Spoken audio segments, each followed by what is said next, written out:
Wala nang maraming paligoy-ligoy pa, diretso sa punto na. Maiksi lang ang komentaryo, pero diretso sa punto. Maraming kuro-kuro, may tiwali, may totoo. Dito, sa puntong diretso tayo. Punto, diretso. Nanawagan ng International Coalition for Human Rights in the Philippines sa International Criminal Court na bilisan na ang pagpapalabas ng arrest warrants laban sa mga pinangalanan na core perpetrators sa war on drugs ng dating Pangulong Rodrigo Duterte. Ayon sa grupo, kritikal ang Pebrero 23 na pagdinig sa kumpirmasyon ng mga kaso ng dating Pangulo dahil unang hakbang ito sa pagkamit ng katarungan ng mga biktima.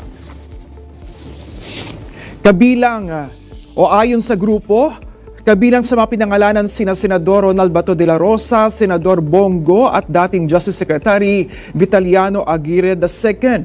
Itinanggi ni na Aguirre at Go ang akusasyon habang nananatiling tahimik si de la Rosa kaugnay ng umiiral na warrant of arrest laban sa kanya. Mga kabunyog, dahil lumabas na yung mga pangalan ng mga co-perpetrators di umano ni Duterte, ni Digong Duterte sa war on drugs, yung mga kaso sa ICC, linabas na yung mga pangalan. Hinihiling ngayon ng human rights group, itong International Coalition for Human Rights in the Philippines, hinihiling nito na sa pamamagitan ng tagapagsalita nito na si Peter Murphy,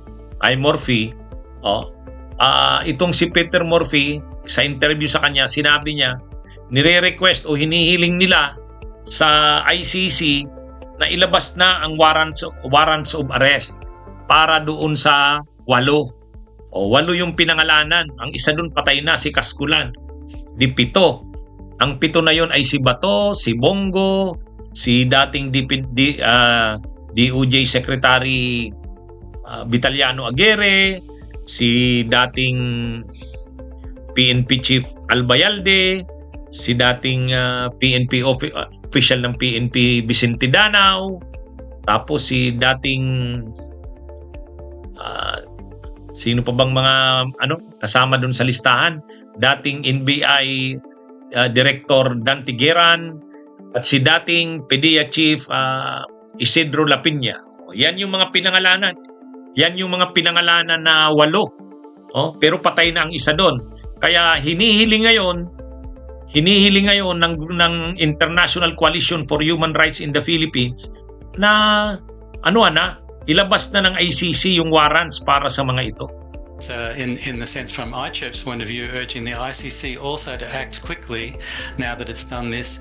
And there is a risk in this process, but it's a risk over a few days, I think, rather than a risk over months. Yes, I think that in the case of former President Duterte, there was this just over a period of a couple of days, the rumour of a warrant, the delivery of the warrant, and then the arrest of the former president.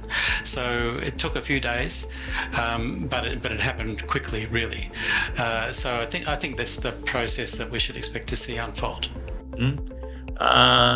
Para talagang mapanagot na ang nasabing mga co-perpetrators. Anyway, pinangalanan na eh. Dati kasi redacted yan. Ibig sabihin may cover yung mga pangalan. Ay ngayon, pinangalanan na. So, ang kasunod na dapat ilabas na ang arrest warrants. Yung mga warrants of arrest ng mga yan para maaresto na at mapanagot na. Masyadong na itong International Commission of Human Rights in the Philippines. Kasi ang tagal na ng naghahanap ng hustisya ang mga biktima ng madugong war on drugs ni Duterte. Masyadong matagal na yan. Actually, isinampa ang mga reklamo na yan 2017, 2018 pa. O anong taon na ngayon? Anong taon na? 2026 na. Kaya dapat bilisan na rin ang pagpanagot talaga kasi na rin yung mga testigo baka mamatay na rin ang mga testigo. Hindi natin alam. Kaya dapat habang nandyan pa sila Las Cañas, sila Matubato, sila Rina Garma, dapat malitis na itong mga perpetrators na ito. Co-perpetrators. Halimbawa si Bongo, o ang pinakatestigo dyan si Ruina Garma. Kaya nakaredy na yung mga testigo. Dapat maaresto na itong sila Bato, sila Bongo, sila Aguirre, sila Albayalde, dapat maaresto na yan. Kaya tama yung panawagan na ito ng International Commission for Human Rights in the Philippines, para pinanawagan nito na sa ICC na maglabas na ng arrest warrants. Actually, sigurado naman talagang maglalabas ng arrest warrants. Hindi, parang katulad yan ng kamatayan. Sigurado namang darating ang warrants of arrest na yan, katulad din ng kamatayan. Siguradong darating, hindi lang alam kung kailan. Ang hinihiling nitong ICHRP, International Commission for Human Rights in the Philippines, International Coalition, bilis-bilisan na ang paglabas ng warrants of arrest. Kasi nga, masyado nang napapatagal itong mga kasong ito. Yung mga testigo, baka hindi natin alam. Mga matanda na rin yan sila Las Cañas.